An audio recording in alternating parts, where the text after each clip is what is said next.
Sí, cafetería. acá en el patio. Miren el jardín cómo está de crecido. Ay, qué belleza. A veces no sabemos lo que tenemos hasta que lo perdemos, ¿no? Aunque esto no lo han perdido, Pero pero esas rejas que estaban abajo era la cafetería, o sea, está cerrada la cafetería. no, esta no es la cafetería. Este es, vea, hacia allá es la cafetería. Bueno, ahí a la ¿Dónde? derecha que uno se Sí, sentaba y a tomar acá. café en la máquina del café, esas rejas. Esas rejas, todo está cerrado. Ay, Sí, bueno. Entonces, tengo una carta para ustedes. Recuerden que yo les hice la propuesta de iniciar todo encuentro con una carta. Espérenme, me quito el tapabocas que acá no hay nadie.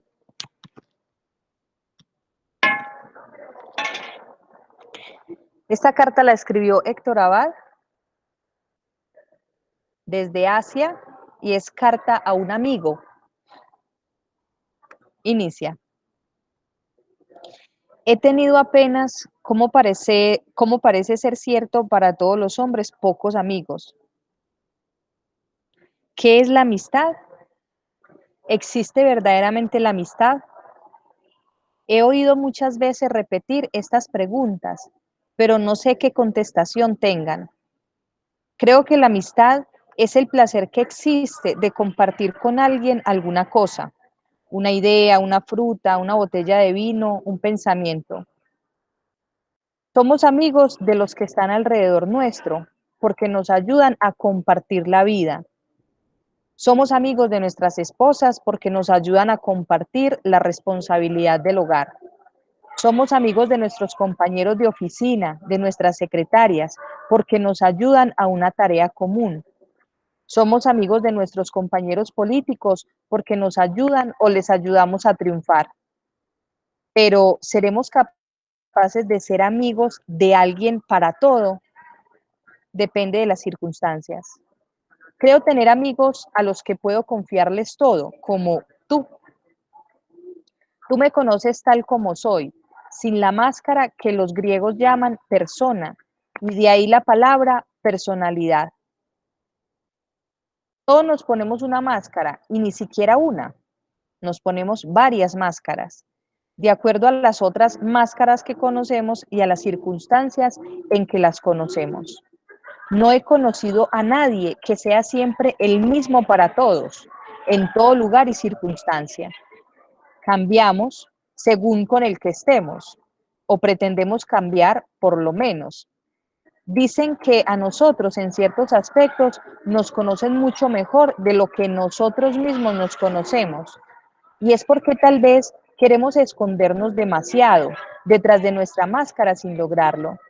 Recientemente conocí un proverbio chino que dice, el peor juez de ti mismo eres tú mismo. Y es probable que esto sea así. Por eso es tan satisfactorio y agradable poder estar con una persona que sabe exactamente quién es uno, totalmente sin afeites, ni mentiras, ni engaños. Eso es lo que es un amigo. Y los neurópatas buscan a los psiquiatras para que los conozcan como son. Y los que pretendemos escribir, escribimos para que nos vean como somos. Por eso Rousseau causó impacto en la humanidad, porque se describió a sí mismo tal y como era, y ganó amigos por no disimular que era diferente. Cervantes, escribiendo a Don Quijote, según parece, se retrató a sí mismo. Por eso es tan maravillosa la obra musical americana, El hombre de la Mancha, no solo por su extraordinaria música, sino porque esa mezcla que hacen del Quijote y Cervantes, y por eso la complicada y tremenda personalidad de Shakespeare pudo retratarse en tantos caracteres de su obra, como son de complicados los literatos. Ser amigo es entregarse totalmente al otro amigo, pero ¿cómo sabe uno que en esta entrega existe la total reciprocidad? He aquí por qué para tener amigos hay que tener primero que todo completa confianza en ellos. Cuando uno deposita su entera confianza, espera que ellos también lo hagan con uno mismo y a veces se equivoca. Por eso los peores enemigos son los que uno ha creído sus mejores amigos. ¿Qué es la amistad entonces? La amistad, la amistad es perogrullesco decirlo, es lograr la coincidencia de dos amigos. Como quien dice, cuando uno es amigo del otro y el otro es amigo de uno. ¿Fácil? Lo más difícil de la tierra, pero es posible. Creo que tú y yo somos amigos y que esa amistad produce lo único que debe producir la amistad, sensación de tranquilidad y de paz entre dos personas. Ninguno de los dos espera nada del otro. Los dos saben que le ayudarán al otro en casi cualquier circunstancia. Así es la amistad. Dependiendo de su intensidad, se estará dispuesto inclusive a sacrificar muchas cosas. Cuando la amistad llega a un grado en que uno mismo está dispuesto a sacrificarse totalmente, incluyendo su vida por el amigo, esto ya deja de ser amistad, es amor. Pero el amor es otra cosa. La amistad no llega tanto. Se pueden hacer algunos sacrificios, se hacen en realidad, pero no el supremo sacrificio de la vida, el cual se hace solo por amor. Por eso, aunque cínica, es verdadera la frase de que uno lleva a los amigos hasta el cementerio, pero no se entierra con ellos. Conozco también mucha gente que no tiene, que no puede tener amigos. Son tan desgraciados como los que no pueden amar, porque el supremo egoísmo es el no poder amar, y en esto, como en todos los estados psicológicos, hay gradaciones. Desde el que no puede ni siquiera querer un poco a su prójimo hasta aquel que quiere muchísimo a todos sus prójimos. Cristo, Camilo Torres, el Che Guevara, por ejemplo, y tantos otros que han muerto por su patria, por su religión o por su causa, han querido tanto en forma impersonal a tanta gente porque, y allí los dos extremos se tocan, se querían tanto a ellos mismos que querían que todos los quisieran.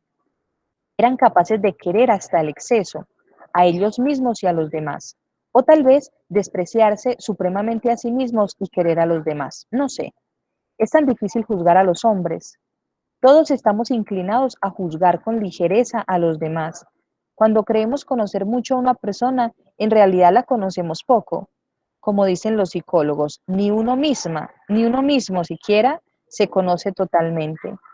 Y hay aspecto de uno que conocen mucho, mucho mejor los demás que uno mismo. Hay naturalmente una interioridad que apenas uno conoce y que en circunstancias normales nadie deja trascender. Por eso es absurdo querer conocer totalmente a una persona. Y creo que por querer hacerlo muchas veces las amistades se acaban y aún el amor se acaba.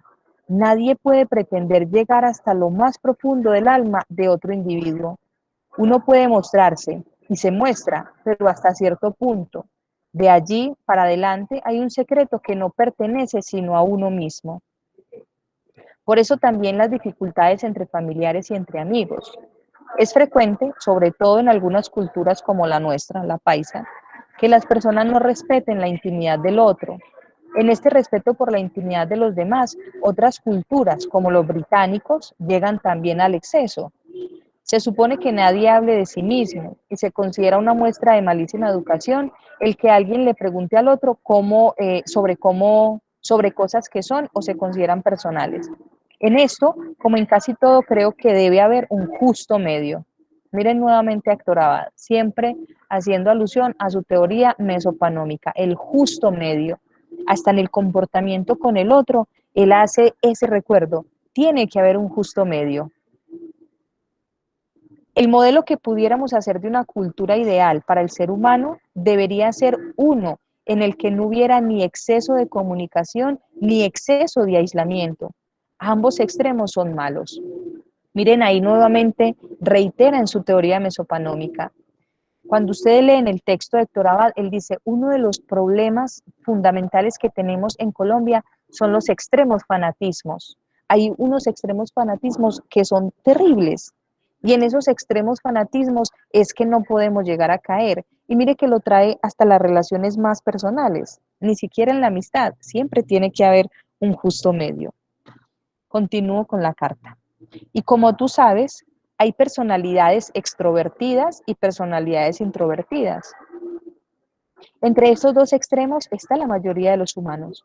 Por eso la conducta para los demás debe ser la de respetar sus características individuales y no pretender, como decía Bernard Schwartz, comportarse uno con los demás como uno quisiera que se comportaran con uno. Pues agrega el viejo humorista inglés, a lo mejor no tienen los mismos gustos. Esta es una anotación de gran sentido práctico y humano. Se tiene la tendencia a creer que todos son parecidos a uno y a comportarse con los y al comportarse con los demás en general como uno quisiera que se comportaran con uno mismo. Y a veces en esto se cometen muchos errores. Recuerdo que una vez leí en un análisis grafológico que me hicieron, en el que el grafólogo del tiempo afirmaba que las dos letras, las de mi papá y la mía, eran la letra de la misma persona, a propósito de la afectuosidad con que yo trataba a mis amigos, que un filósofo griego decía, prefiero tres enemigos a un amigo demasiado afectuoso.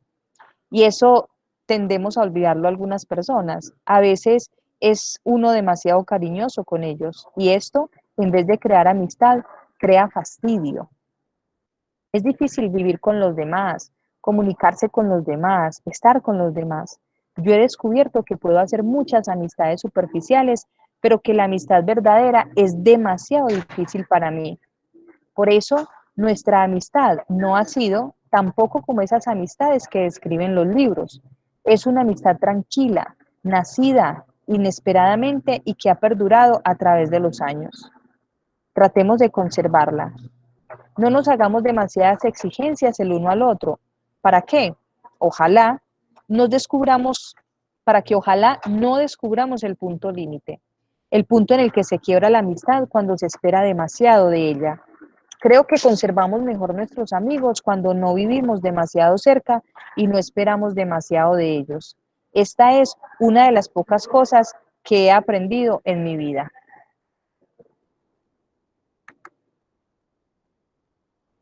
¿Qué les parece esta carta? Carta a un amigo. Muy disidente, profe. ¿Por qué? ¿Disiente de qué? ¿Qué les dice a ustedes en sus relaciones? De pronto en situaciones que estén viviendo en la actualidad. Pues, profe, es una gran verdad. Uno tiene amigos, pero siempre hay un límite. Y yo, por lo menos en mi caso, consideraba que tenía dos mejores amigas. Y de un día para otro me di cuenta que no son dos mejores amigas. Era simplemente un recuerdo que yo tenía de una infancia, de algo que compartí bonito, pero en la actualidad no eran mis mejores amigas. Y de pronto una de ellas se molestó porque ella tuvo una diferencia con un amigo que yo tenía en ese momento y ella me dijo, ¿usted por qué es amiga de él? Que es que lo otro, que no sé qué, que es que yo no soy amiga de él. Y yo le dije, lo siento, tú en la actualidad no tienes tiempo, tú estás estudiando, trabajas, tienes tu hijo, tienes tu marido, tienes de todo. Yo comparto con mi amigo y en este momento él es más amigo que tú. Y hasta ahí llegó la amistad. Entonces en ese momento me di cuenta que realmente ella no era mi amiga, o sea, ella pretendía que si nos poníamos el título de mejores amigas, entonces ella podía gobernar sobre mi vida. Y en ese momento era más amigo el amigo que tenía que los años de ella que llevaba de amistad.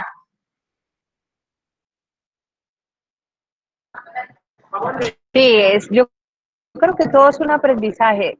Ustedes dirán, bueno, ¿y para qué en un seminario de doctorado nosotros hablamos de eso?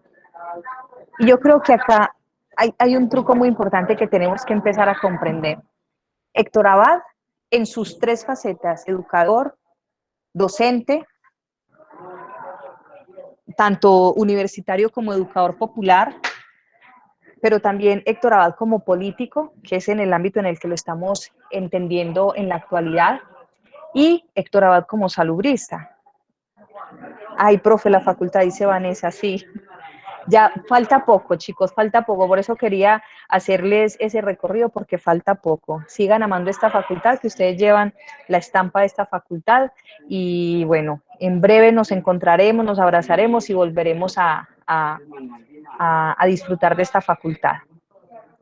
Les decía, entender a Héctor Abad en esas tres facetas va a ser muy importante, porque mire que con estas cartas que él envía, cartas desde Asia, uno empieza a ver que él escribe para un amigo, pero es como si le estuviera escribiendo a sus estudiantes, porque es que, muchachos, eso somos nosotros en la vida.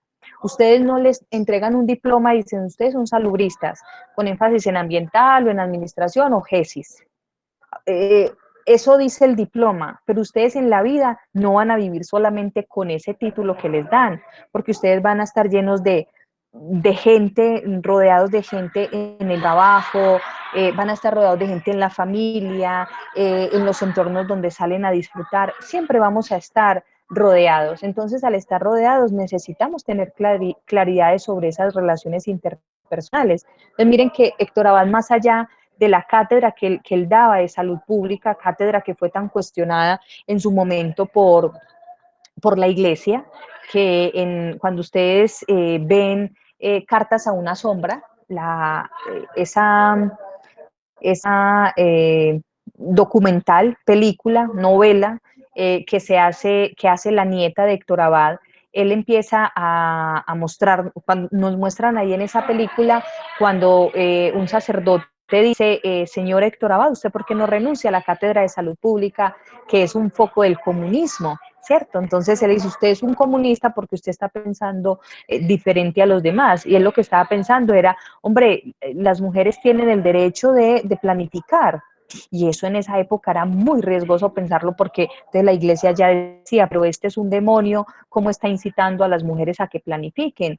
Él presentaba debates, por ejemplo, frente a la eutanasia. Él decía, es que no toda vida es buena y no toda muerte es mala. Y eso en la iglesia en su época pues era terrible, terrible empezar a manifestarlo. Y por eso se le decía que era un foco del comunismo, porque hay una mala interpretación de lo que es el comunismo y pues se lo planteaban así desde diferentes escenarios. Pero miren ustedes cómo a Héctor Abad también lo podemos ubicar ahí, un maestro que nos enseña en la vida personal. Por eso esa carta es tan bonita, donde dice, uno tiene que tener un justo medio y tener el justo medio también significa, usted puede asumir derrotas, pues a veces nos sentimos tan mal porque perdemos un amigo y decíamos, pero es que era mi amigo, mi amiga incondicional, forever tuyo éramos, y se pierde. Y ahí es donde Héctor Abad viene y nos dice, ay, esto es lo que nos sirve para nosotros, es un aprendizaje. ¿Qué fue lo que me llevó a mí a fallar en esa amistad? Pero la invitación es, siempre debemos tener amigos. Hay que tener amigos en ese justo medio, amigos que nos permitan caminar, porque la vida no es tan fácil como se piensa o tan difícil como la vemos, y cuando llevamos esa carga con otros, compartiéndola con otros, se hace mucho más liviana.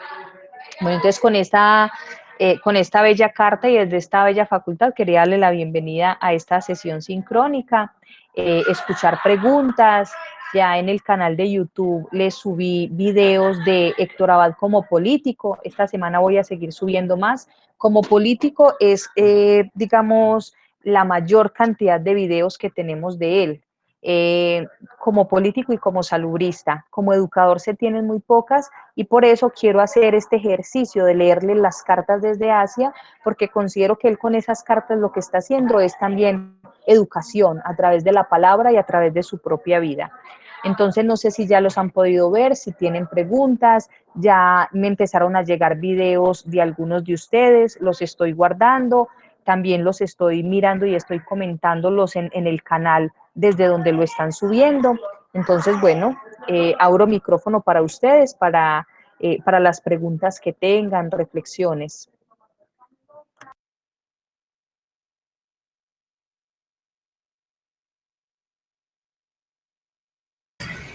Profe, buenas tardes. Eh, yo tengo una pregunta en cuanto al video. Digamos, el video se sube, digamos, a un canal de YouTube, bueno, puede ser al del correo de la universidad como tal, y uno le comparte con usted el link. Sí, señora, me comparten el link y yo ya en ese enlace ingreso y en la parte de abajo hago la reflexión o las preguntas sobre el video que se está presentando y ya luego ese video es el que digamos, al que se le pone la nota. Ah, ok, perfecto, listo, muchas gracias, profe.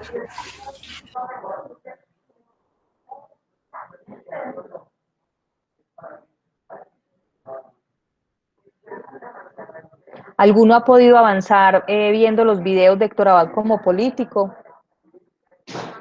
Esta semana les voy a subir el video de la poliatría. ¿Qué es la poliatría? Que era la nueva política que estaba proponiendo Héctor Abad, para que ustedes comprendan qué es la poliatría. ¿De qué partido era Héctor Abad?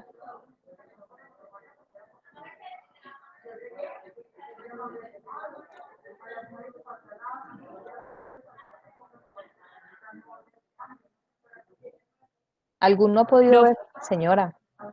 De ninguno. Él se lanzó a la alcaldía de Medellín. Ujú. Él lanzó la candidatura de Medellín. ¿Por qué partido?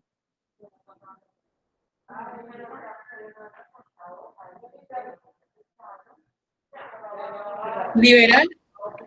Sí, señora, muy bien. También voy a subirles las palabras de Héctor Abad cuando él dice por qué decide lanzarse a la alcaldía de Medellín. Él por qué decide incursionar en la política, qué entiende él por política, y ustedes ahí van a entender toda esa situación que se empieza a dar. Recuerden que en la época en la que Héctor Abad decide lanzarse a la alcaldía de Medellín, en la década del 80, ¿recuerdan la línea de tiempo que vimos? Ustedes vieron en YouTube. ¿Qué estaba pasando en la década del 80 en Bogotá, en Colombia?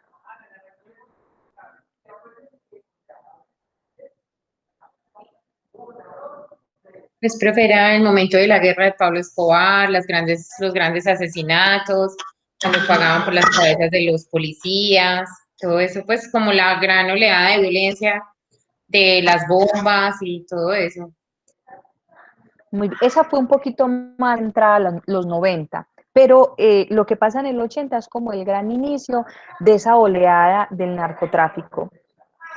Recuerden cuando veíamos en esa línea de tiempo, las FARC y el ELN y los otros grupos guerrilleros empiezan a surgir en la década del 60, cuando hay como un movimiento latinoamericano del surgimiento de guerrillas. Entonces, en Nicaragua, en Chile, empiezan a surgir algunas de estas guerrillas orientadas o digamos como animadas por la revolución cubana. Entonces, esas guerrillas empiezan a trabajar en conceptos de guerra para recuperar tierras, y la visión que tenían en la década del 60 era como robarle a los ricos para darle a los pobres. Se sentían un poco Robin Hood y eran campesinos, pues no tenían mucha estructura militar, mucha estructura de guerra, pero lo que hacían era como ese tipo de acciones, robarle a ricos para darle a pobres.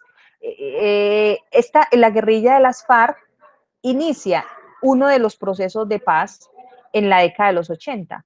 Este proceso de paz en el que nosotros vamos, en el que se firmó en el 2016, era el sexto intento, pero ya posteriormente se habían intentado hacer otros procesos de paz. En la década del 80, estas guerrillas dicen, bueno, vamos a hacer una apuesta por ingresar a un nuevo acuerdo de paz. Y se desmovilizan, alcanzan a desmovilizarse, y una de las solicitudes que ellos tenían en este proceso de paz era, primero, reforma agraria. Entonces ellos decían, no, la tierra tiene que ser para los que la trabajan, a los campesinos que están trabajando les tienen que dar tierras, les tienen que legalizar las tierras, porque tenemos grandes terratenientes, grandes propietarios de tierras que tienen campesinos trabajando para ellos, y los campesinos están casi que explotados. Entonces la guerrilla decía, necesitamos una reforma agraria, que empiece a haber una repartición de tierra equitativa, que se le dé más tierras a los que menos ingresos tienen. Y otra de las solicitudes de ellos era ingresar a la vida política. Y lo tercero era pues que tuvieran unos sostenimientos mientras se insertaban a la vida civil. Eran tres de los requerimientos que se hicieron en ese primer proceso de paz con las FARC. Firman el proceso de paz, ingresan, digamos, a ese proceso de paz, entregan las armas y empieza a darse el proceso. Entonces empezaron con reforma agraria, hubo incumplimiento de los tratados, hubo incumplimiento de lo que se pactó, y en menos de un año, en 1984, en menos de un año, asesinaron 3.000 excombatientes. Ellos cuando Cuando firman ese proceso de paz, crean un grupo, como un partido político que se denominó la Unión Patriótica, UP, Unión Patriótica. Resulta que la Unión Patriótica no solamente se le unieron excombatientes de las FARC, sino que se le unieron muchos otros colectivos. Entonces se le unieron movimientos sociales, movimientos sindicales, movimientos campesinos, porque creían en esa propuesta que esos grupos políticos emergentes estaban llevando a cabo, que era la reforma agraria, tierra para quien la trabaja, un Estado protector, un Estado benefactor. Entonces mucha gente se unió al Partido de la Unión Patriótica. Ustedes pueden ingresar en YouTube y pueden darle el baile rojo. Se los voy a escribir acá. El baile rojo. Ustedes le pueden escribir en YouTube el baile rojo y ver el documental del baile rojo. El baile rojo fue una estrategia de Estado, se confirmó que fue una estrategia de Estado en el gobierno de Belisario Betancur, auspiciado por grupos paramilitares, y en menos de un año asesinaron 3.000 dirigentes de la Unión Patriótica.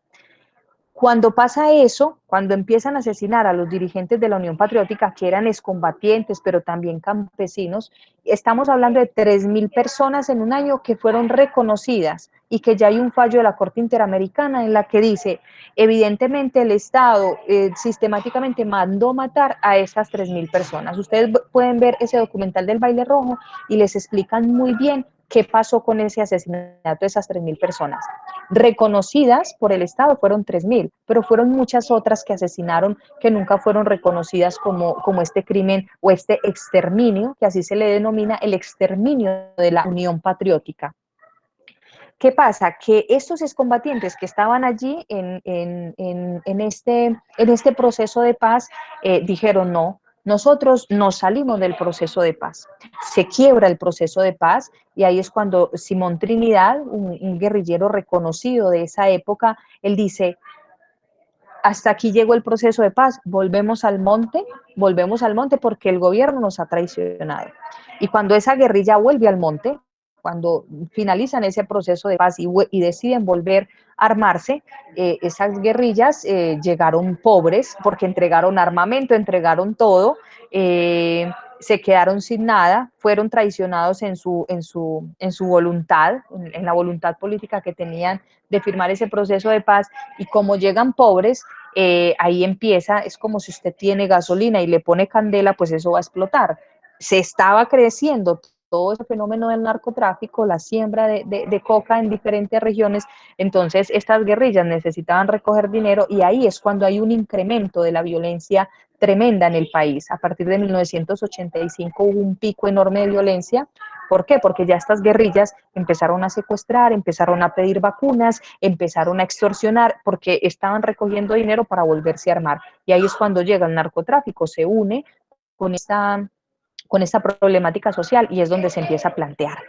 En ese escenario es que Héctor Abad empieza a lanzarse a la alcaldía de Medellín cuando estaban asesinando personas de la Unión Patriótica. Héctor Abad sale denunciando que están asesinando personas de la Unión Patriótica, que están asesinando profesores que hacían parte del movimiento de la Unión Patriótica, y él se lanza, no por la Unión Patriótica, pero sí con el Partido Liberal, pero en conversación también con la Unión Patriótica.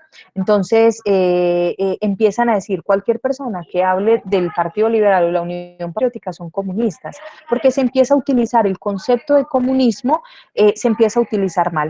Yo también les invito a que ustedes busquen en internet la diferencia entre comunismo, socialismo y capitalismo, ¿cierto? Estos sistemas económicos, porque el comunismo, socialismo y capitalismo son sistemas económicos, de cómo se plantea un Estado frente a sus civiles o frente al pueblo que está dirigiendo, son sistemas económicos. Entonces empieza la Iglesia a utilizar el concepto comunismo para decir, todo el que esté en contra mía es comunista, todo el que esté en contra mío es comunista. ¿Sí? Entonces, es al otro quitarlo con un discurso, meterlo en un discurso de este es comunista, yo lo tengo que matar, pero ni siquiera van a la fuente de lo que verdaderamente es el comunismo, el socialismo o el capitalismo. Entonces, en ese contexto de la década de los 80 es que empieza a hacer digamos, esa incursión en la política Héctor Abad. ¿Alguna pregunta?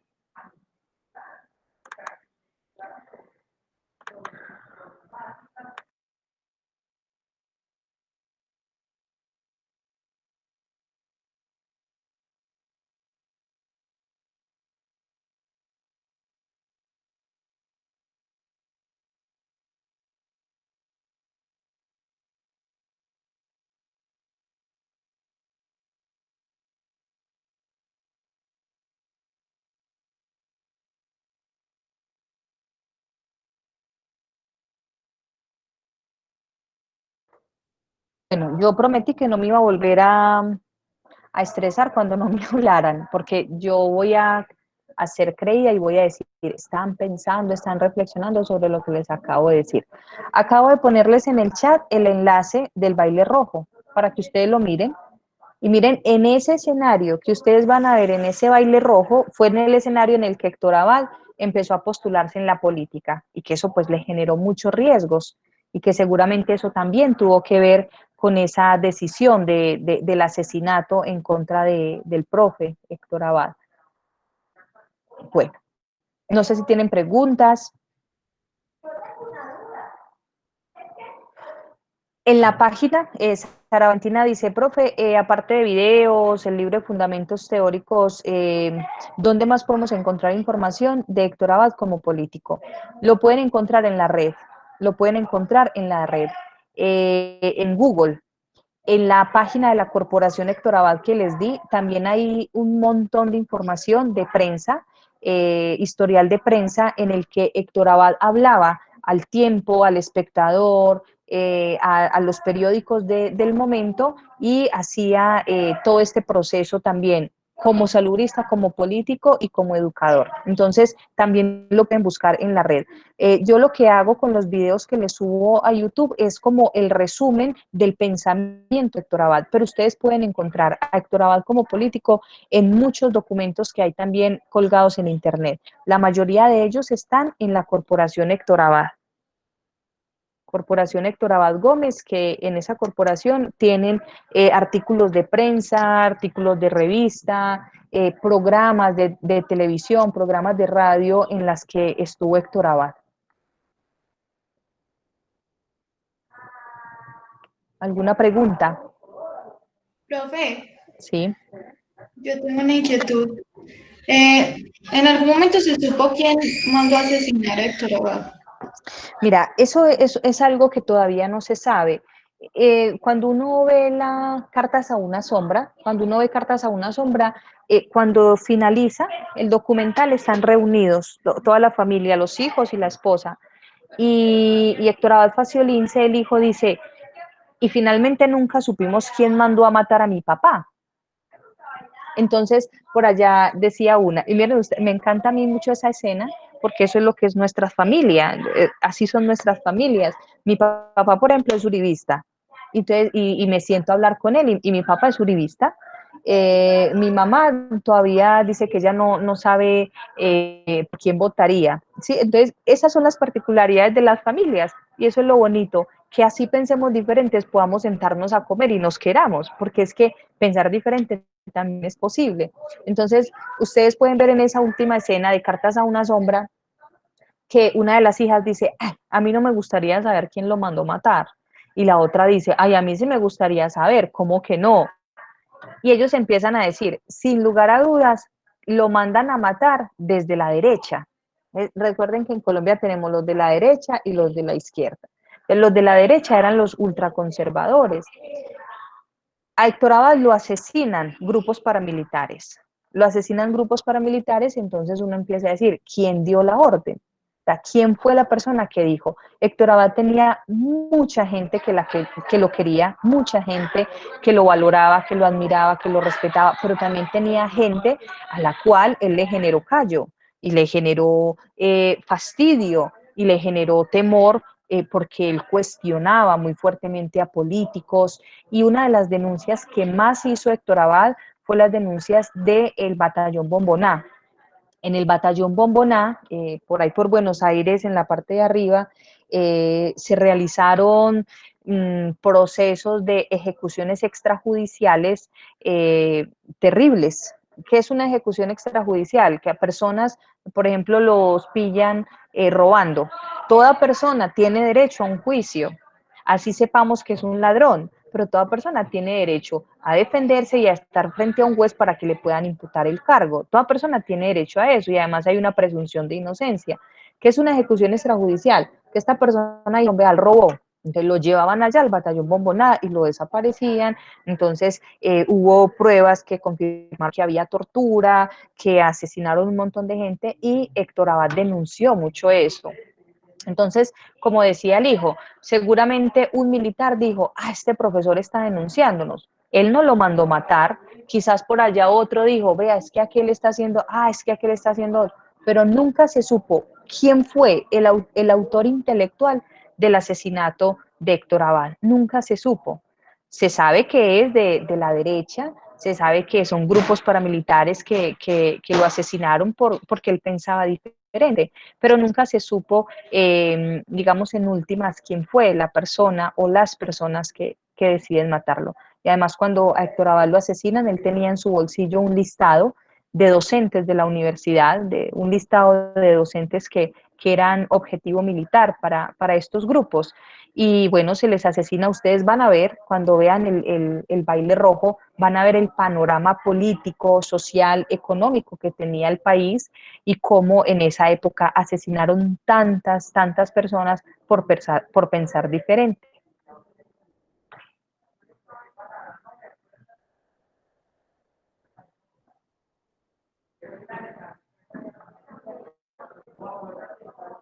¿Alguna otra pregunta? Recuerden ingresar al canal de YouTube, ver todos los videos, comentar los videos. Profe, Señor. te tengo una pregunta. Sí.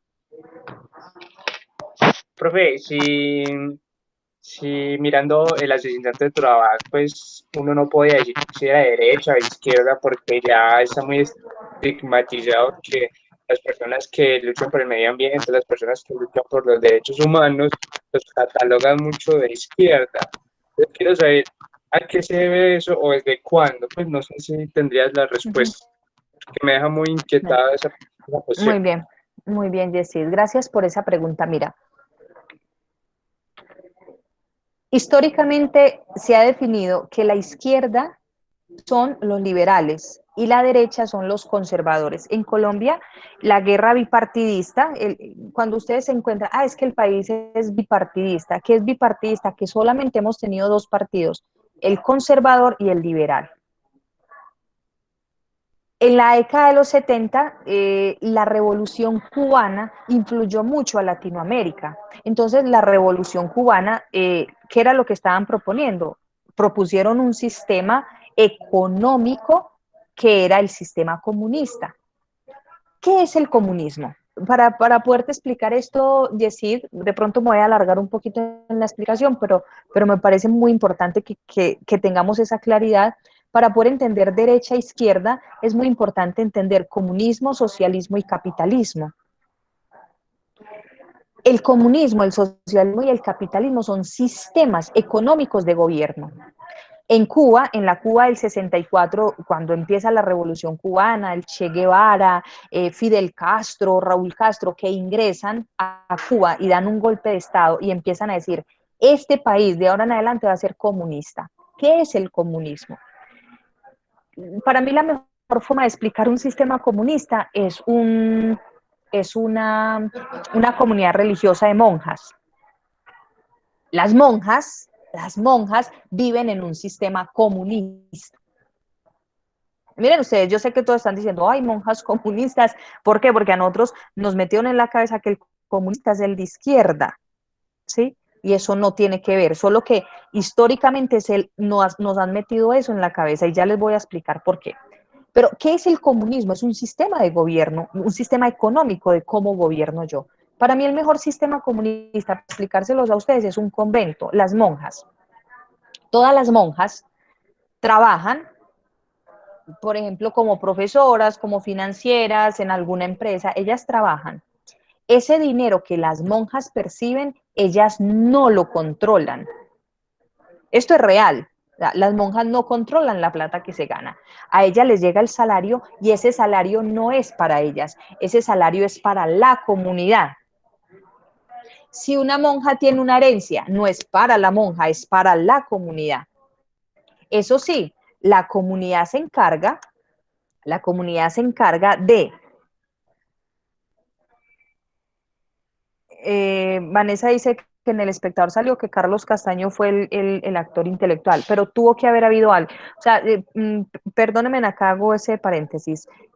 Tuvo que haber alguien detrás de esa orden, porque pues se dice que fueron los paramilitares, pero Carlos Castaño determinó eso porque alguien se lo solicitó.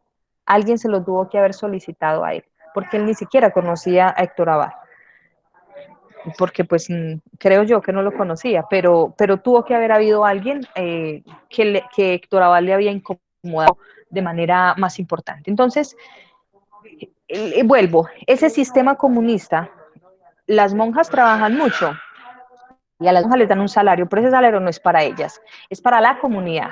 Eso sí, la comunidad de las monjas les da alimentación, vestido, seguridad social y les da todo, y alimentación y vivienda.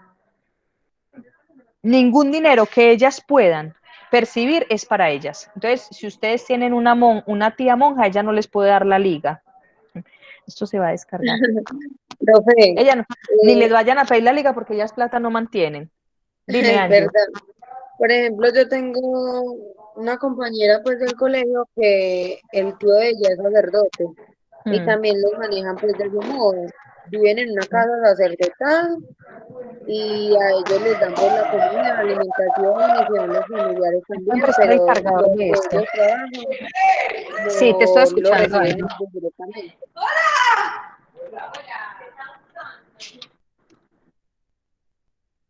Pasa, o sea, ellos no se preocupan por nada, todo se los da la comunidad.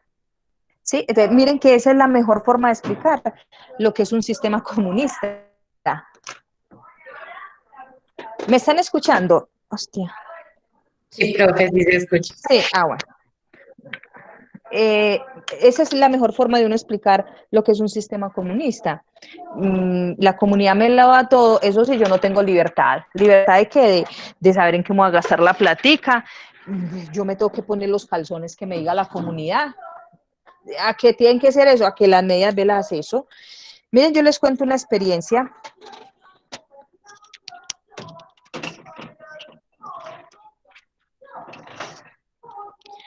Una experiencia de una compañera mía que fue monja durante 25 años. Monja durante 25 años y el papá tenía muchas propiedades en Santander. Muchas propiedades. Y la monja era la hija predilecta, preferida. Y el señor antes de morir dejó todo escritura a nombre de la monja. Como esas propiedades quedaban para la monja, la madre superior le dijo, no, pues esa plata queda para la comunidad. Entonces la monja le dijo, pero es que yo tengo hermanos, yo tengo familia que está necesitando, que al menos hagamos una repartición y la parte mía, sí que sea la parte que le queda a la comunidad. Y la comunidad le dijo, no. Todo eso que usted heredó, todo eso es para la comunidad. Entonces ella decidió salirse de la comunidad religiosa, se salió y no, pero miren, eso es un sistema capitalista, perdón, comunista. Eso es lo que pasa en Cuba. En Cuba la gente no le hace falta salud, educación, tienen educación gratuita de la mejor calidad, vivienda. Eso sí, salarios iguales, allá gana lo mismo un médico que un profesor, que un tendero, totalmente igualitarios. El comunismo es de la igualdad. Comunismo es igualdad, igual para todos. Acá solamente hay uno que tiene privilegios y es el presidente, el que está por encima, pero yo administro todo, ustedes me dan todo a mí, eso sí, no les va a faltar absolutamente nada. Ese es el comunismo, ¿cierto? Empiezan a asociarlo a la izquierda. Entonces, ¿por qué? porque es un pensamiento mucho más libertario, es un pensamiento que entonces el Estado tiene que suplir todas las necesidades. Del comunismo pasamos al socialismo, ¿cierto? El socialismo es un tránsito que digamos que los diferencia. El comunismo y el capitalismo tienen una diferencia enorme. En el comunismo no hay propiedad privada. En el comunismo no hay propiedad privada. Todo es de todos. Yo administro, yo como dictador administro todo. A ustedes no les falta nada, pero yo administro absolutamente todo. Entonces nadie tiene propiedad privada. En el capitalismo todo es propiedad privada. Eso sí, miren ustedes a ver cómo se defienden. Yo como señor Estado les dejo que ustedes tengan propiedad privada, lo que ustedes quieran, lo que su bolsillo les permita, lo que su capacidad de corrupción les permita. Todos miren a ver. Entonces ahí ese sistema, mire que en su propia estructura genera unas desigualdades enormes. Entonces aquí nos vienen a decir, no es que hay que emprender el emprendimiento, que vea que Tomás Uribe pudo montar una empresa de reciclaje y vea dónde llegó. Hombre, me ponen a mí que no tengo en qué caerme muerta a competir con Jerónimo Uribe o con Tomás Uribe, mi empresa fracasa. Ellos tienen capital con que emprender, para nosotros es mucho más difícil. Entonces, miren ustedes, hay una enorme diferencia entre propiedad privada que la permite completamente el capitalismo y la propiedad privada que es totalmente abolida por el comunismo. El socialismo es el paso. En el socialismo sí se permite la propiedad privada, pero en el socialismo hay un poco más de equidad. Se le da al que más necesita. No es igualdad, sino que en el socialismo es equidad, mayor subsidio al que lo necesita. Y en el socialismo hay una mediación de la propiedad privada.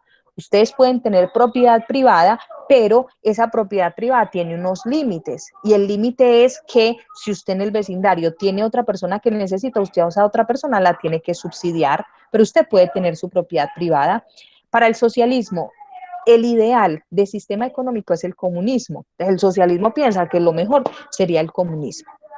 Entonces, mire, en la década del 60 empiezan a decir, no, tenemos que hacer un libre mercado, tenemos que crecer económicamente. Recuerden el Fondo Monetario Internacional, tenemos que crecer económicamente porque es que económicamente es que vamos a poder salir de la pobreza y la propiedad privada, el que quiera, y explote el que quiera y dele plata al que quiera. Eso sí, el Estado no subsidia absolutamente nada, no subsidia absolutamente nada. Claro, en la década del 60 llega Cuba y dice, tenemos un gobierno, un sistema de gobierno que le da todo a sus ciudadanos. El capitalismo, dicen, ni riesgos, esto no puede empezar a crecer. Entonces yo empiezo a generar discursos que hagan creer a la otra gente que eso que ellos están haciendo es muy malo. ¿Y cuál es la mejor forma? ¿Cuál es la mejor forma de que yo pueda tener esa posibilidad de a partir del discurso dañar al otro? Pues decir que el comunismo es del demonio. ¿Y quién me ayuda para eso? La iglesia. Entonces con la iglesia sí piensa en la propiedad privada porque la iglesia es una de las instituciones que más propiedades tiene. Entonces la iglesia dice, uy, comunismo, ¿cómo así? ¿Cómo así? No, no, no. Yo no estoy hablando de la monjita, el curita que trabajan por allá, por la comunidad, no, estoy hablando de la institución, de la mega institución. Entonces empieza la iglesia a decir, no, es que los comunistas no creen en Dios, es que los comunistas son engendros del demonio, hay que matar a los comunistas. Entonces empiezan a asociar el comunismo, por ejemplo, con las guerrillas. Yo sé que hay muchos guerrilleros de este país que ni siquiera saben qué es el comunismo.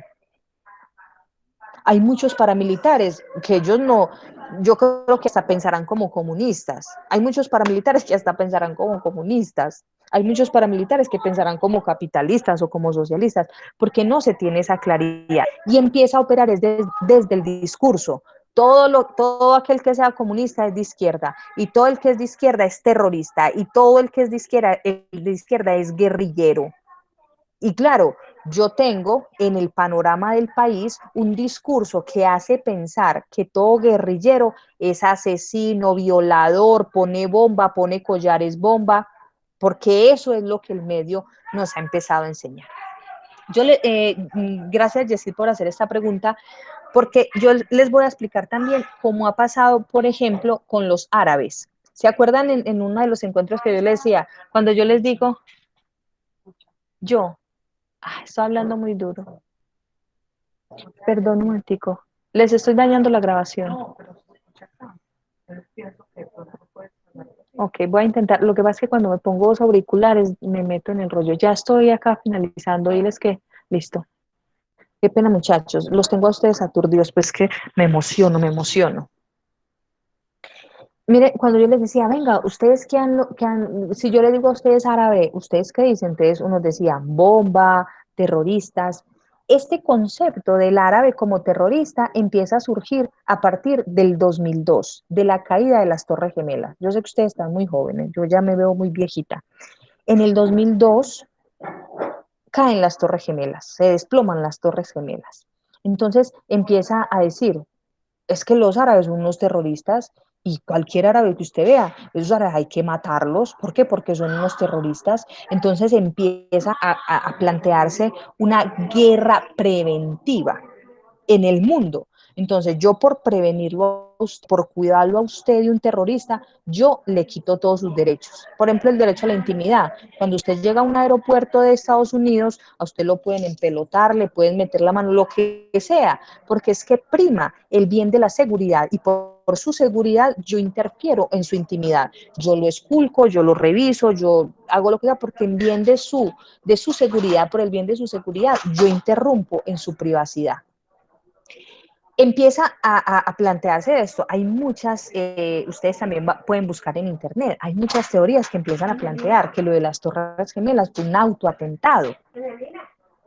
Yo evidencia no tengo porque además no vivo en Estados Unidos y no tengo esa capacidad, pero cuando uno empieza a leer, cuando uno empieza a mirar documentales de lo que se empieza a plantear en Estados Unidos y empieza uno a ver tan raro que invadieron Irak en busca de armas nucleares, destrozaron el país, destruyeron el país, se apoderaron del país, se trajeron el petróleo del país y nunca encontraron armas nucleares ni bombas de destrucción masiva. Pero eso fue pasar lo del atentado del 11 de septiembre del 2002 y arrancaron a invadir estos países árabes a buscar armas letales que iban a matar a todo el mundo. Entonces ahí empieza ese discurso que empieza a decirse, no es que los árabes son peligrosos, es que los árabes son terroristas, entonces cualquiera que diga es que los árabes son unos terroristas y unos kamikazes que se inmolan, a esos hay que matarlos. Miren cómo un discurso empieza a operar en el asesinato selectivo. Y eso es lo que ha pasado en Colombia. A partir del discurso empiezan a decir, los de izquierda son comunistas, los de izquierda son terroristas, los de izquierda son guerrilleros y los de izquierda hay que matarlos. ¿Cierto? Todas las guerras, todos los exterminios en el mundo siempre han iniciado con una guerra semántica, con una guerra del discurso. Por eso es tan peligroso cuando empezamos a decir que los venezolanos son malos, que los venezolanos son ladrones, que los venezolanos es tan peligroso cuando usted empieza a partir del discurso a hablar de un grupo poblacional. ¿Por qué? Porque entonces ya va a venir un grupo de limpieza, como lo llaman acá, a matar venezolanos porque son el engendro del demonio, porque ese es el discurso que empieza a operar. Y así empezó a operar el discurso contra la izquierda. Pero mire que son discursos intencionados. No le conviene al sistema capitalista, no le conviene al Fondo Monetario Internacional que la gente se piense en sistemas comunistas. Entonces acá dicen, ay, esa persona es comunista. Uy, es malísima, debe ser un terrorista. No, el sistema comunista es un sistema económico de gobierno. ¿Sí? Insisto, cuando decían, ese Juan Manuel Santos es un comunista, yo decía, por Dios, ¿hasta dónde llega la guerra de un discurso? Juan Manuel Santos no es comunista. Juan Manuel Santos es un capitalista, ¿por qué? Porque es uno de los expresidentes que junto con Álvaro Uribe, con César Gaviria, con Pastrana, con toda esa galladita, son los dueños de este país. Tienen un montón de tierras. Si fueran comunistas, hace mucho hubieran empezado a repartir sus tierras. Profe, Álvaro Uribe es capitalista, claro que sí. sí, Jenny. total, capitalista. Em, Total. pero bueno, o sea, me queda claro el concepto y la diferencia entre comunismo, socialismo y capitalismo, listo. Lo único que todavía me queda como en el aire es entonces ahí cuál es el papel de la izquierda o la derecha, o sea, cuál es el concepto ahí de izquierda y derecha. Aquí el concepto de izquierda y derecha. Siempre se ha dicho que los de izquierda son liberales y los de derecha son conservadores. Yo la verdad no sé de dónde surja el concepto de izquierda y de derecha. Yo no lo sé, no lo sé. Pero me voy a inventar acá una cosa, que seguramente que será puro chisme. Ahí les queda a ustedes la tarea de buscar de dónde viene lo de izquierda y lo de derecha. ¿A quién se le ocurrió hablar de la izquierda y de la derecha? Pero a mí me parece que tiene una explicación desde la religión. ¿Por qué no nos echamos la bendición con la izquierda? También. No, profe, usted tiene razón, porque la mayoría de los de derecha son ultracatólicos, como usted lo ha dicho, conservadores, y no hacen pensamientos que ponga en duda ese pensamiento. Sí, y entonces empiezan a plantear. Yo creo que nosotros podemos empezar a entender conceptos, por ejemplo, desde el fascismo. ¿Qué es el fascismo? ¿Qué es el fascismo? El fascismo es aquellos que empiezan a decir, hay una supremacía, y es aquel que piense diferente a mí, yo lo tengo que matar. El fascismo empieza además con un socialista, para que vean ustedes la belleza de esto, un socialista Mussolini, un socialista empedernido, termina creando un partido del fascismo. ¿Y qué es el fascismo? El que piensa diferente a mí, yo lo tengo que matar. Les voy a contar algo que me pasó este fin de semana. Venía por la Medellín-Bogotá y un señor, y un trancón terrible, y un señor con el letrero atrás que decía Colombia es Uribe, Uribe en libertad, y la bandera así súper grande en una trooper, y entonces el señor iba hablando por celular, con la ventana abajo y toteaba la risa y un espacio enorme generando más trancón. Y adivinen quién fue la valiente que le dijo que apagara el celular. Entonces, mi familia me dijo, ni se le ocurra. Y yo, ¿pero por qué? Entonces yo me acerqué y le dije, señor, por favor, suelte el teléfono que está haciendo más trancón. Se lo dije en términos muy respetuosos. Y vea la que me soltó. Zapa, hijo de puta. Por eso es que después las matan. Ahí está. Entonces yo me quedé y yo dije, ese es fascismo, que todo el que piense diferente a mí, todo el que yo estoy diciendo, están defendiendo a Colombia, estamos defendiendo unos valores colombianos, haga las cosas bien. Si usted está defendiendo a Colombia, haga las cosas bien, no haga trancón, no se cuele en la fila, respete para que lo respeten, así como la doctora Polo, prepárese lo más que pueda, respete para que lo respeten y que Dios nos ampare. Entonces, miren lo que decía ahorita Jessy, claro, uno ve derecha, ultracatólicos, pero con una doble moral terrible, porque o sea, soy ultracatólico, pero voy a matar al que piensa diferente a mí, ¿sí? Y el otro extremo, que es la extrema izquierda radical, que esa extrema izquierda radical también dice, el que piense diferente a mí lo tengo que matar,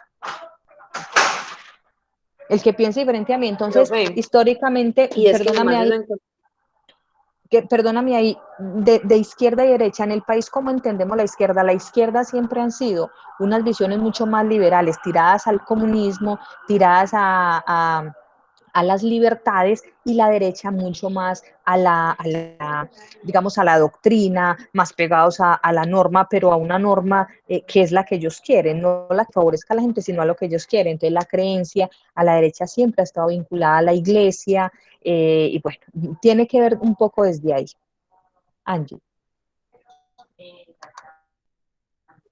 Profe, que me parece, o sea, muy bueno que usted nos dé como esos conceptos de lo que es socialismo, capitalismo y comunismo, porque uno no siempre lo tiene muy claro. Por ejemplo, en el caso, pues acá en Colombia, que como usted dice, no, este es de la guerrilla, o es de la iglesia, o es de la derecha, o es de la izquierda.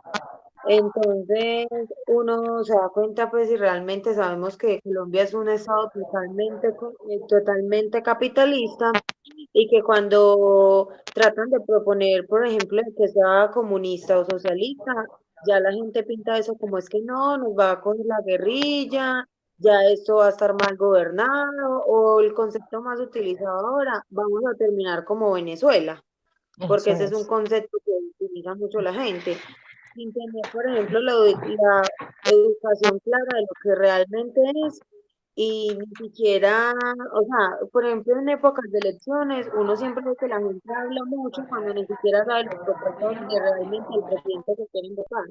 Y por eso es que realmente Ujú. estamos como estamos, que la gente está Sí. mal educada. La mejor forma de usted tener sometido a un pueblo es dejarlo que se revuelque en su ignorancia.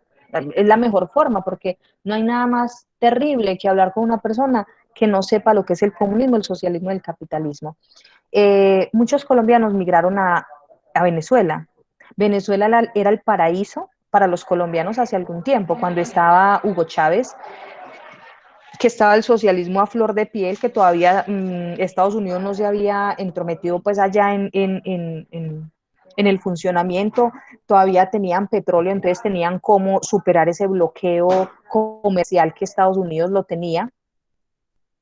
Y Venezuela era un paraíso, educación gratuita, teníamos los mejores médicos, porque los cubanos venían a educar allí a Venezuela. Ahorita Venezuela no es nada de eso, no es nada de eso porque ha tenido mal gobernante como es Maduro, pero fuera del hecho ha tenido un pueblo que se acostumbró completamente a ese estado benefactor. Entonces ya no quiero trabajar. Claro que eso también ha pasado. Y también el bloqueo comercial, pero Venezuela hace un tiempo era un paraíso para el colombiano, muchos colombianos migraron, la mayoría de personas que se están regresando y la mayoría de venezolanos que tenemos en nuestro país fueron migrantes colombianos que en la época de la violencia allá lo recibieron y el país sostuvo a todo a ese grupo poblacional de colombianos que migró. Era el lugar donde la gente iba a protegerse. Ahorita pues estamos hablando de otra cosa totalmente diferente, pero mira que tiene que ver con el discurso. Entonces empiezan a decir, es que es socialista, es que es guerrillero. Y me dice, por favor, o sea, cuando lo mayor de lo absurdo es cuando dicen que Juan Manuel Santos es comunista.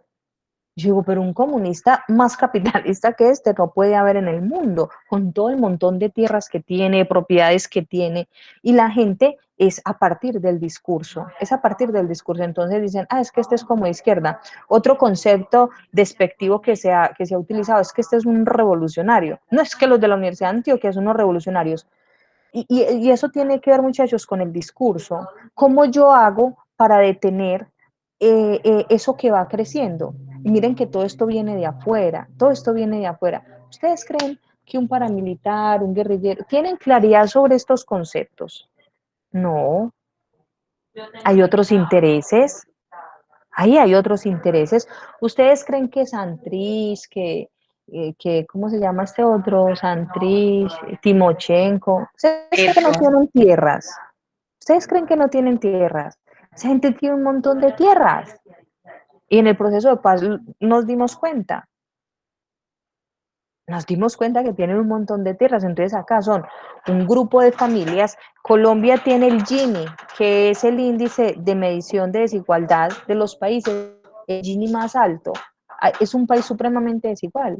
Hay muchos que tienen muy poquito, hay muy poquitos que tienen demasiado.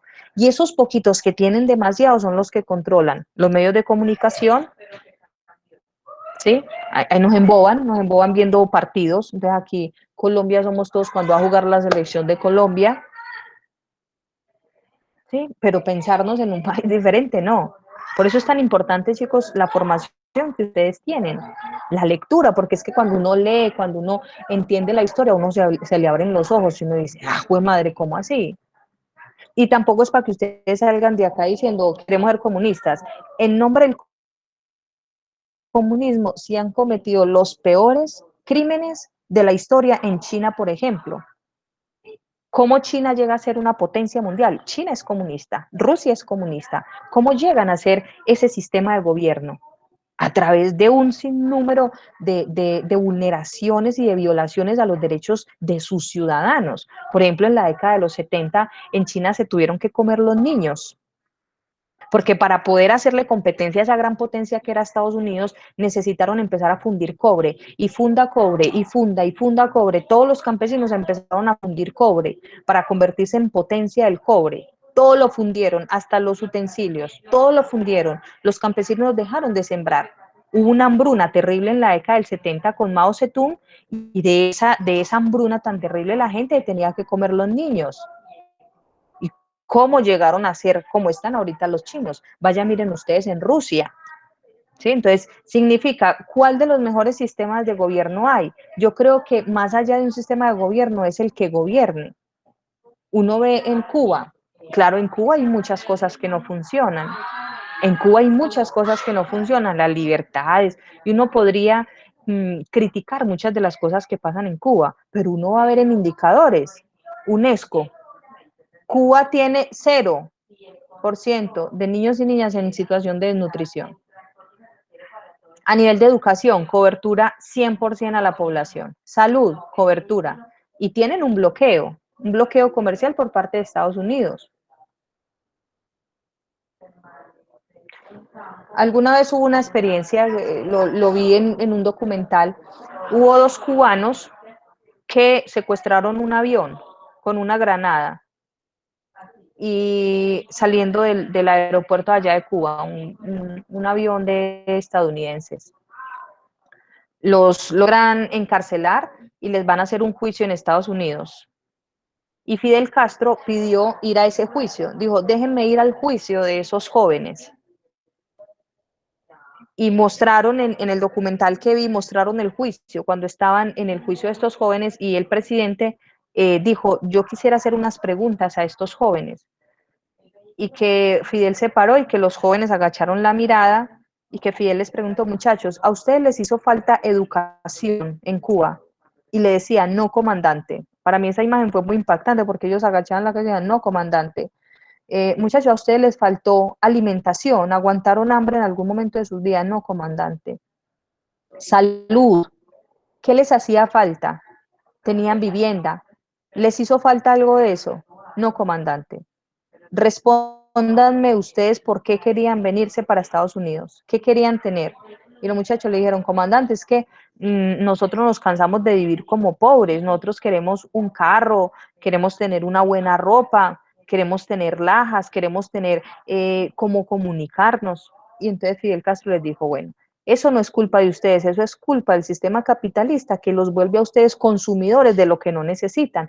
Así que yo los exhorto a que se defiendan, porque aquí los culpables son los de Estados Unidos, que a ustedes, esos turistas, les metieron en la cabeza quién sabe cuántas cucarachas de que ustedes tienen que vivir con el mejor, con el mejor traje, con el mejor coche, pero no les hacía falta nada. Entonces, miren ustedes, uno empieza a decir, ¿será que el sistema comunista es el mejor? Yo no lo sé. Yo nunca he vivido en un sistema comunista.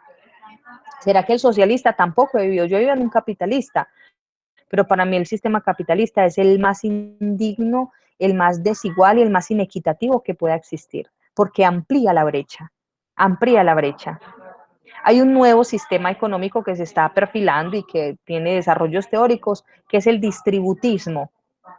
Es no, ni comunismo, ni socialismo, ni capitalismo, sino el distributismo. El distributismo es distribuirle a cada cual lo que está necesitando.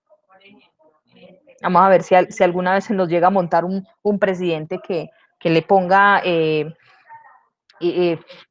fuerza a otro sistema económico, porque ustedes saben que ya lo advirtió Héctor Abad en su texto. Uno de los problemas fundamentales que tiene Colombia es la dependencia económica, cultural y social que tenemos de Estados Unidos. A nosotros nos manejan desde Estados Unidos. Ojalá alguna vez llegue algún presidente acá de izquierda o de derecha porque para mí esa discusión de izquierda y de derecha ya está pasada de moda. Miren ustedes, Angela Merkel es de derecha, de uno de los partidos católicos más importantes de Alemania, y esa mujer piensa como una comunista socialista, como una distributista, piensa con otra posibilidad de país, piensa en la equidad, piensa en la igualdad, piensa en otras formas de democracia, y es de derecha. Y tenemos presidentes de izquierda, como por ejemplo el de Nicaragua. Y miren ustedes lo que ha venido haciendo en contra de la misma gente.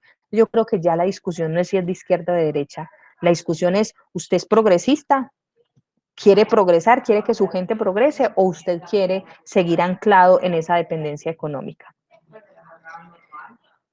Voy a buscarlo, voy a buscar ese documental. Hace mucho tiempo lo vi, un documental viejísimo. Estaba en la Universidad Distrital, lo alcancé a ver en una cátedra de educación popular. Voy a intentar buscarlo, Vanessa. Sé que va a ser difícil porque fue un señor que estuvo por allá en Cuba y él fue el que nos mostró eso, pero voy a intentar buscarlo, Vanessa. Listo, profe, muchas gracias. Profe, yo tengo una pregunta, porque ahorita dijiste el término bipartidista y yo quiero saber por qué se dice que aquí en Colombia y en Estados Unidos, pues entre estos dos países existe una relación bipartidista. Indícame nuevamente, por favor. Ok, profe, mira, mi pregunta es, ¿por qué se dice que aquí en Colombia, entre Colombia y Estados Unidos, existe una relación bipartidista? Mira, ¿qué es bipartidista? Bi de dos y partidista de partido. En Estados Unidos hay demócratas y republicanos, y aquí en Colombia hay liberales y conservadores. Ustedes dicen, que acá nunca ha gobernado un partido diferente al liberal o al conservador. Nunca en la historia del país. La única que medio ha tocado una de las alcaldías más importantes es Claudia López. Ha sido la única mujer como que no es ni de un lado ni del otro. El único que estuvo por allá a punto de ganar fue Petro. Pero aquí en el país siempre han gobernado los liberales y los conservadores. Petro iba a ganar, sino que se le unieron los liberales y los conservadores porque dijeron, ¿cómo nos van a desbancar con este sistema bipartidista que tenemos? Donde se nos suba otro de otro partido, aquí nos jodemos. Se unieron liberales y conservadores para finalizar y subir a Iván Duque. Ese es el bipartidismo, dos partidos. En Colombia tenemos liberales y conservadores, que ustedes lo van a ver, Centro Democrático, Unidos, un montón de partidos que tiran para uno o para otro, pero solamente tenemos partidos grandes de oposición, que es el Polo Democrático, pero nunca ha gobernado, ha tenido algunas gobernaciones, alcaldías, pero nunca han gobernado. Y a eso es a lo que se refiere con el bipartidismo. Y las relaciones bipartidistas es la misma. Claro que Colombia tuvo injerencia, en las votaciones, ya lo están confirmando. Consulados que se aliaron a favor de Trump, Claro que campañas sí. que se hicieron a favor de uno, o sea, eso es evidente, y eso no se puede dar, sino que estaban muy convencidos. Yo creo que siguen convencidos porque Trump está haciendo un montón de cosas para seguir en el poder, pero claro que hubo esa situación. Entonces los demócratas y los republicanos es como tener acá en Colombia liberales y conservadores. Ok, profe, gracias. Listo, ¿alguna otra pregunta? Profe, qué pena, Señora. o sea, usted me dice o nos dice que el socialismo, perdón, el comunismo, bueno, ya nos explicó, pues y nos quedó muy claro, que es cuando todo es de todos, no hay propiedad privada, bueno, y todos tienen todo y tienen todas las necesidades básicas cubiertas, más no existe nada de el derecho pues a la propiedad privada, ¿cierto? En el capitalismo, pues es todo lo contrario, cada quien tiene lo suyo y todo el cuento. Pero en el socialismo se dice que, bueno, que el socialismo está de acuerdo en el comunismo, pero realmente me queda como el vacío ahí. Bueno, sí, está de acuerdo con el comunismo, pero ¿qué más hace el socialismo? O sea, el socialismo, El socialismo permite la propiedad privada. o sea, es como una mezcla entre los dos. Es una mezcla de los dos, tirando más a comunismo. El socialismo que dice, yo como Estado le doy a usted sus necesidades básicas, pero se las doy si las necesita, ¿sí? Y voy a permitir que otros tengan propiedad privada para yo poderles cobrar impuestos a ellos y poderle dar a usted que está necesitando. Un poco Robin Hood, le quito a los ricos para darle a los pobres, le doy libertades económicas a los ricos para que puedan producir, pero esos ricos me tienen que dar plata. ¿Qué fue lo que pasó en Venezuela? Estaba el sistema socialista, Chávez se encargaba de pedirle la cuota a las empresas. Cuando se sube Maduro, estas empresas empiezan a hacer compradas por estadounidenses y dicen, no, nos oponemos, no le vamos a dar impuestos, no le vamos a dar impuestos y libre mercado y vamos a montar nuestro propio gobierno, vamos a montar a Guaidó y vamos a generar un caos acá y nada, no le vamos a dar más impuestos. Y es en la dificultad que están ahorita. Pero el socialismo es eso, permito que los ricos trabajen, que tengan una propiedad privada, pero me tienen que subsidiar a los pobres. O sea, Profe, Colombia pudiera pregunta. ser, perdón, Colombia, o sea, Colombia es como que aquí supuestamente también hay como unas necesidades básicas que se cubren, pero también está, entonces nosotros no somos capitalistas del todo. Pues la verdad es que yo creo que sí lo somos del todo, porque hay unas necesidades que son unos derechos básicos que cualquier Estado tiene que garantizar. Pero Y no por eso entonces, es mira, socialista. sí, pero mira, por ejemplo, aquí en Colombia, el sistema de salud en la década del 60, cuando yo hacía esa línea de tiempo, les decía, empieza a plantearse, vea, usted como Estado tiene que garantizar, usted tiene que garantizar los derechos. Entonces luego empiezan a decirle a la gente, no, eh, mm, que la gente trabaje para que se pueda pagar la salud. Aquí todos pagamos una seguridad social, absolutamente todos. Mira que es la privatización. Aquí tenemos algunas cuestiones que siguen sobreviviendo de la educación, de la salud, de la vivienda, algunos subsidios, pero eso no es para todas las personas. Se tienen porque es una obligación del Estado, pero el sistema económico por el cual nosotros estamos regidos es por el capitalismo, completamente. O sea, para poder que eso fuera, para poder que nosotros fuéramos o estuviéramos en un sistema socialista, tendría que ser que esos beneficios, esas cosas que dan para ciertas personas, fuera para todo mundo. Fuera para el que lo necesita, debería ser para el que lo necesita. Y en un sistema socialista, por ejemplo, la salud tiene que ser gratuita para todos, salud, educación y vivienda, que son los mínimos vitales, eso tendría que ser para todos. Y aquí en Colombia no es así. Profe, ¿usted Señora. cree que Colombia, Por siendo ejemplo, un perdóname Angie, un sistema que uno puede decir que es socialista, que ha sido gobernado por socialistas. En España se tiene el Partido Popular, que es de ultraderecha, y el Partido Socialista. En el Partido Socialista estaba Zapatero, que estuvo mucho tiempo en el poder. Mientras gobernó el Partido Socialista en España, la salud, educación eran gratuitas, salud y educación gratuitas. El sistema de salud con el que yo me sueño para Colombia es un sistema de salud como lo tenían en España, con esas características de gratuidad. Y eran socialistas y se permite la propiedad privada, eso sí, pagar impuestos en España es terrible. Cada vez que yo daba una clase me quitaban casi el 20% de la clase porque todo era para el Estado, pero uno daba la platica gustoso porque eso era para el sistema de salud y era una salud gratuita completamente. Por ejemplo, yo en España me hicieron una cirugía que aquí nunca me la quisieron hacer, que fue reconstrucción completa del tobillo por el sistema público gratuito, ¿sí? Aquí nosotros no tenemos ese sistema gratuito. Acá, que opere el mercado, que cada uno mire a ver cómo se las paga. Angie. profe, yo tengo una pregunta. Pues en su concepto, siendo Colombia un estado supremamente capitalista, ¿usted cree que es posible que Colombia llegue a ser un estado socialista? Porque pues es imposible, pienso yo, que sea totalmente comunista, porque ya estamos acostumbrados, pues, como decía la compañera, que cada quien consigue lo suyo, a que más rico tiene más tierras, y en fin. Pues mira, yo creo que sí. Y para eso ustedes están estudiando, para que sean los gobernantes.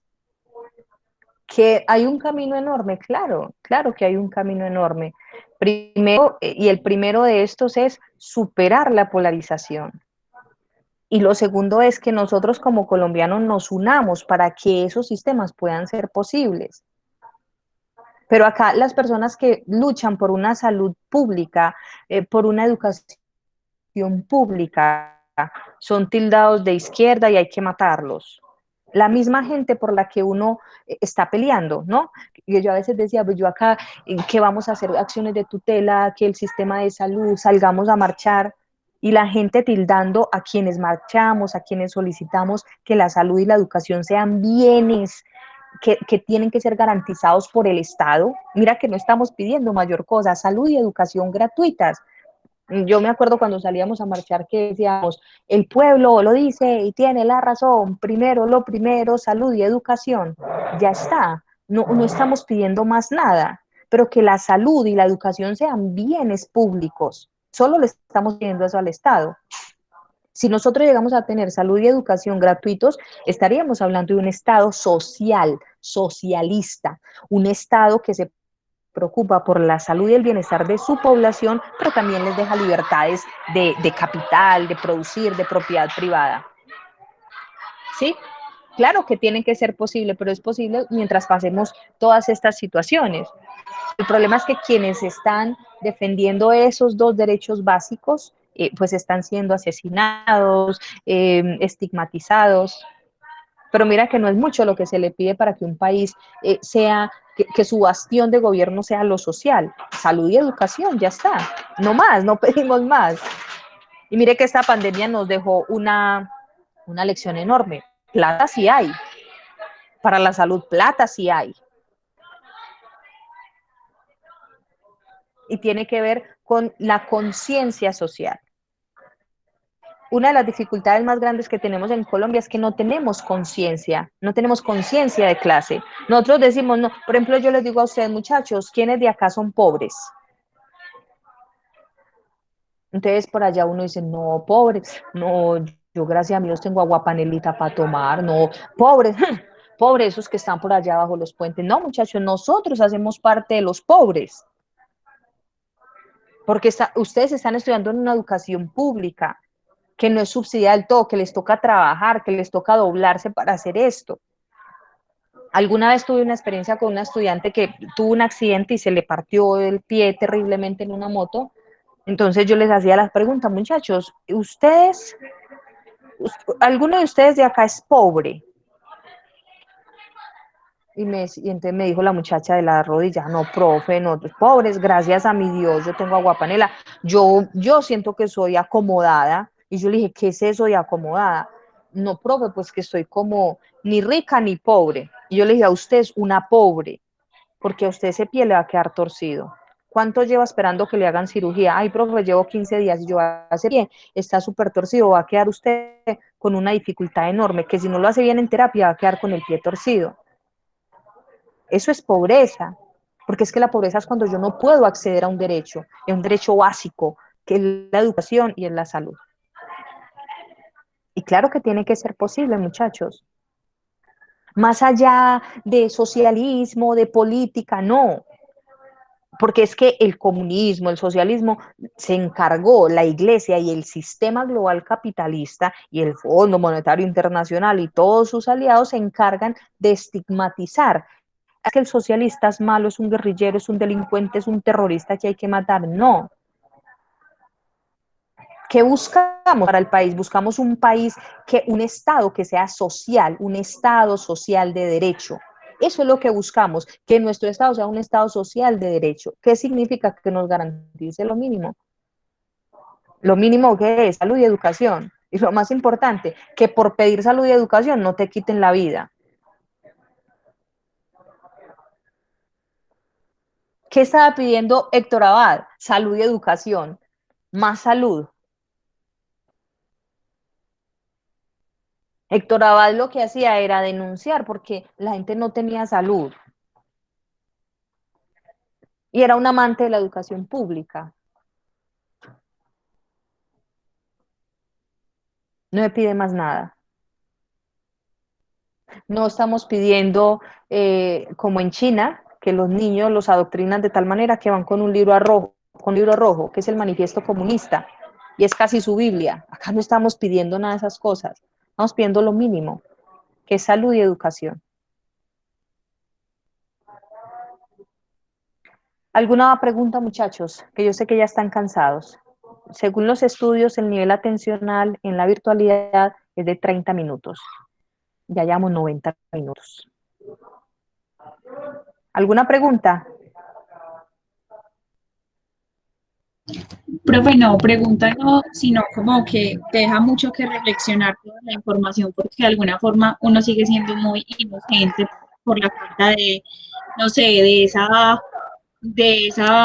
¿cómo decirlo?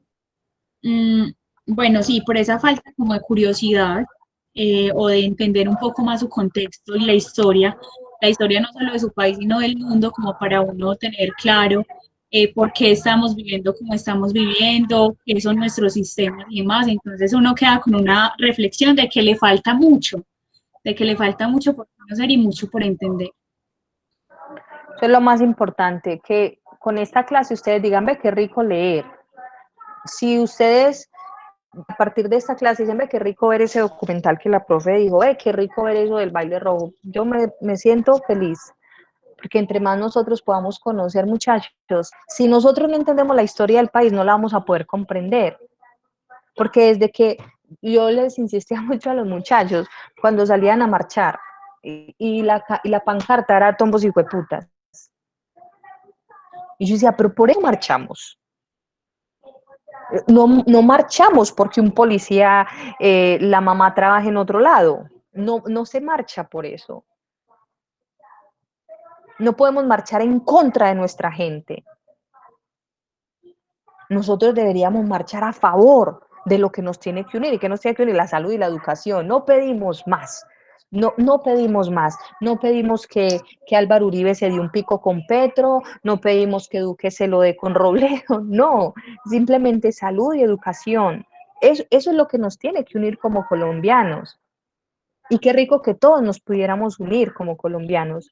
Cada vez que yo acompaño a alguien para hacer una acción de tutela, cuando yo acompaño a una persona a hacer una acción de tutela, yo le digo la importancia de hacer una acción de tutela, pero esas acciones de tutela usted también las puede hacer desde la movilización, desde poder exigir, desde poder exigirle al gobierno que la salud y la educación son bienes imprescindibles de cualquier estado. No pedimos más. Bueno, chicos, yo sé que ya están todos cansados. Voy a finalizar acá la grabación. Voy a subir esta grabación a nuestro canal. Y recuerden, visiten, por favor,